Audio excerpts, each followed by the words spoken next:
السلام عليكم ورحمة الله وبركاته. أهلا وسهلا فيكم جميعا، وأهلا وسهلا بكل متابع جديد انضم لقناتي. فيديو اليوم حبيت أني أخذكم معي مشوار على الإديكا. هذا بألمانيا معروف كتير. مول كبير متنوع، فيه غذائيات وفيه تجهيزات بيت وفيه كل شيء. هاي لمحبين السوشي. حبيت أنك أصور لكم بعض الأنواع. طبعا في سوشي بس نباتي، يعني ما فيه لحوم. وهي بالنسبة للخضار طبعا ما شاء الله متنوع، فيه كل أنواع الخضار. يعني بتلاقوا من البندورة أشكال وألوان، من الفليفلة، من الفطر، يعني ما شاء الله كل شي بدكن إياه ممكن تلاقوه بهذا المحل. وإذا أنتوا لسه عم بتتابعوني، بتمنى إذا أول مرة عم بتتابعوا القناة تشتركوا بالقناة وتفعلوا زر الجرس حتى يصلكن كل جديد، وتشاركوا الفيديو مع أهلكم وأصدقائكم حتى تكبر القناة. ولا تنسوا الضغط على زر اللايك فضلا وليس أمرا حتى يوصل الفيديو لأكبر عدد من المشاهدين. وإذا حبيتوا الفيديو وحبيتوا قناتي، بتمنى منكم ما تتجاوزوا أو تتخطوا الإعلانات وتدعموني بالضغط على زر التشجيع. هاي الفقرة نازلة جديد بتحديثات اليوتيوب، تشجيع القناة أو الفيديو. وهيك كان المشوار للإيديكا. طبعا هذا الفيديو متنوع فيه أكثر من فقرة، لكن حبيت في بداية الفيديو أني هيك أشوفكم شوي من المنتجات الموجودة، من هاي الزهور الحلوة ما شاء الله ألوانها كتير كتير يعني بتجنن. أنا كتير بحب الورد اللي بيكون هيك لونه فاقع. شوفوا ما شاء الله تبارك الرحمن، الألوان والتشكيلة اللي مجهزينها، الباقات الجاهزة، وفي ورد بيجي نوع واحد. شوفوا ما شاء الله.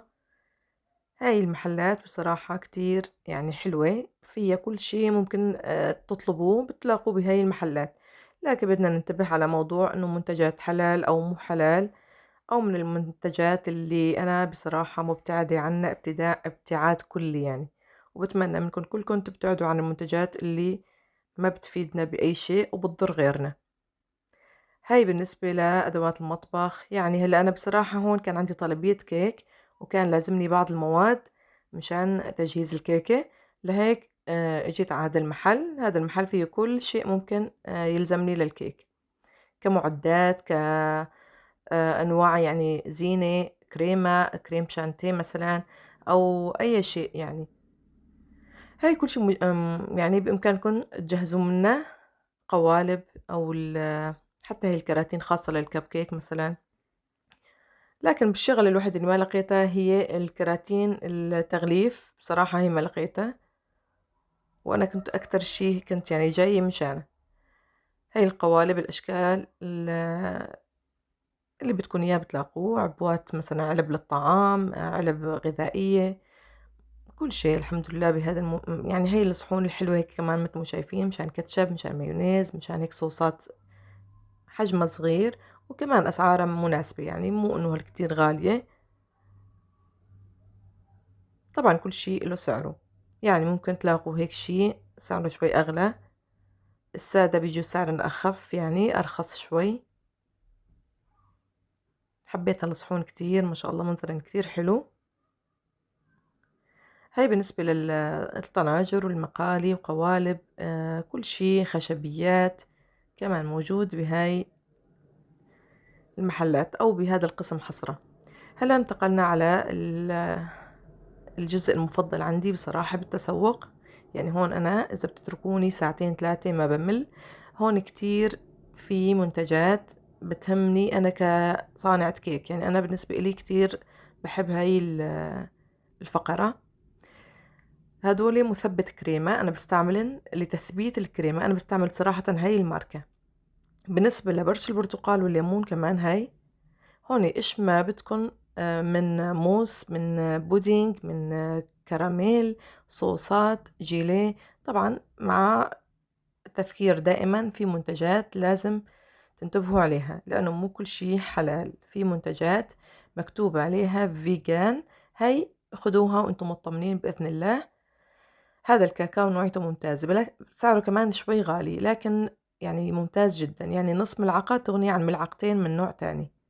هاي كل شي شوكولا، كل شي مثلا عندكم أشكال ورسومات وجاهزة للكيك يعني للتزيين. يعني عندكم الشموع كمان، عندكم هذا الخرز اللي بينحط كأشكال وألوان، يعني كل شي موجود، انتوا بتختاروا اللي بيناسبكم طبعا. هلا أنا بالنسبة لي دائما بختار شغلات محددة مثل هيك الورود، وهي الشغلات أنا ما بستعملها. هاي كلها من ورق الويفر، يعني هي كلها قابلة للأكل، لكن بصراحة سعرها شوي غالي يعني أكتر من المتاح يعني. هاي الصوصات كمان عندكم بالتوت والفريز الكرز الكراميل، يعني حتى بالتمر عندكم صوص بالتمر اللي هو دبس التمر، يعني عرفتوا.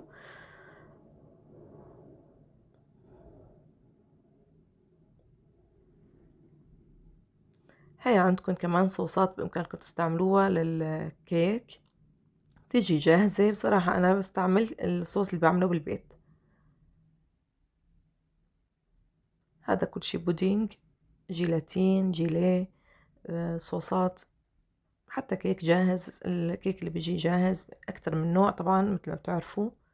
مثل هذا كمان إذا بتحبوا هيك شي موجود. هي القوالب، الأكياس، أكياس الكريمة، هدول الورقيات للكب كيك وللحلويات اللي ممكن نعملها بالبيت.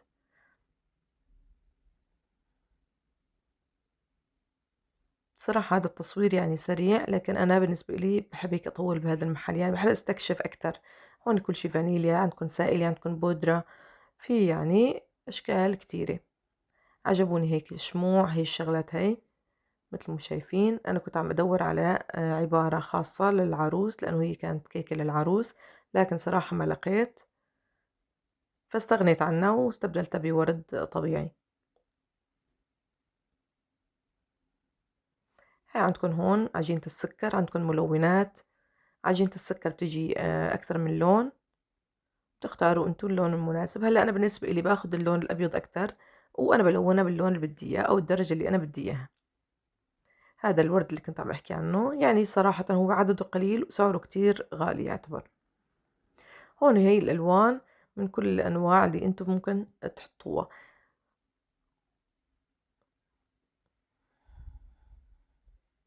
بصراحة حتى بهذا الخرز الملون القابل للأكل، في شيء حلال وفي شيء مو حلال، لذلك لازم تنتبهوا. حاولوا دائما تاخدوا المكتوب عليها فيجان. الفيجان يعني حلال، أو معناها حرفيا نباتي، يعني إنه ما فيها أي دهون حيوانية، بتجي من مصادر نباتية. هاي الأشكال هيك بتنحط على الكيكات، الأولاد بيفرحوا فيهن. وهي عجينة السكر ملونة. وهلا هيك انتقلت للبيت، كنت موصية هدول الملصقات من موقع على الإنترنت باسم قناتي وصفاتي حلم. هون هلا أنا بدي أبلش أجهز الكيكة. جهزت كل المواد اللي أنا بدي أستخدمها. طبعا بصراحة أنا هيك يعني بحب التنظيم، بجهز كل الأمور اللي بدي إياها، بحطها هيك على البلاطة قدامي لحتى ما أنسى شي. وهي كمان جبت شوكولا هي للحشوة، طلبت مني صاحبة الكيك إني أحشي لها إياها بالشوكولا اللي بتيجي مغطسة بالشوكولا ومكسرات وهيك أمور. جهزت المواد اللي بدي إياها ورح أبلش. طبعا أنا هون ما رح أصور لكم تزيين الكيكة كامل، لأنه سبق وصورت أكتر من مرة، مجرد إنه فقرة بدي أضيف لكم إياها بس. تقريبا هون أنا جهزت الكريم شانتي. طبعا أنا هون مستعملة 8 ظروف من الكريم شانتي، تقريبا أكتر من نص كيلو، وبهذا القوام. طبعا أنا مجهزة الكيك قبل بيوم ومغلفته. طبعا طريقة الكيك أكيد يعني موجودة بالقناة، بإمكانكم ترجعوا لأي فيديو. هي طلبتها يكون حجمها كبير، يعني تكفي ل20 ل25 شخص. أنا سويت لها إياها مقاس 26 طبعا قبل التغليف.